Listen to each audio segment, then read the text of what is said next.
Les métiers de bouche représentent-ils aujourd'hui un secteur professionnel en tension? La cuisine, c'est un métier en tension, ça c'est sûr. Je pense qu'il y en a beaucoup qui ont été un petit peu dégoûtés des horaires que peuvent imposer la restauration. Quand on regarde les chiffres un petit peu finement, sur le territoire briochin, il y a une problématique autour de la mobilité. Donc parfois, les candidats n'habitent pas au même endroit que les offres sont diffusées. Là où c'est en tension, c'est en effet pour recruter tout simplement les personnes. Après, c'est aussi nous personnellement, le fait qu'on soit ouvert du lundi au dimanche, il faut travailler les week-ends. Donc cette tension autour des métiers dans le commerce, j'ai envie de dire, elle vient aussi de là. Et c'est ce qui complique aussi aujourd'hui le recrutement.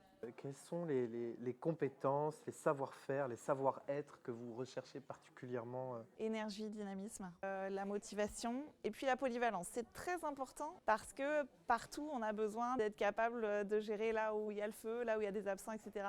On en a l'exemple avec Joséphine aujourd'hui. Le secteur est suffisamment en tension aujourd'hui pour que les employeurs recrutent quasi uniquement sur du savoir-être. Le fait d'afficher de la motivation, d'afficher de la curiosité pour un métier, avoir envie de le découvrir. Et puis aussi bien accueillir l'idée de se former. La formation, elle peut se faire sur le lieu de travail, en situation de travail.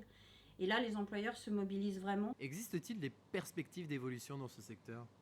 Eh bien, je dirais oui et non, parce que il n'y a pas 1 milliard non plus de possibilités d'évolution. En termes de vente, par exemple, j'ai 4 paliers moi aujourd'hui. Ah non, j'en ai 5 même. Des vendeurs, des référents juniors, des référents seniors, adjointes, responsables de vente et responsables de vente. En pâtisserie, en traiteur, soit on est pâtissier traiteur, soit on est responsable ou référent, mais on peut guère être plus. Et pareil en boulangerie. L'évolution, par contre, elle peut être transverse. On peut très bien évoluer d'un poste de vendeuse à un poste de pâtissier ou traiteur. Donc en fait, nous, l'évolution, elle se fait comme ça. On peut évoluer de manière transverse. On peut, quand on accepte de se former, de développer des compétences, évoluer sur des postes différents. Au sein de la même entreprise, dans d'autres entreprises, on a même des groupes qui proposent des postes à l'international. Ces deux activités, donc front et back-office, elles sont strictement séparées ou est-ce qu'il y a des interactions importantes entre elles? Alors, c'est 2 métiers qui sont certes différents, mais qui travaillent étroitement ensemble. Vous pouvez avoir de super vendeurs en boutique.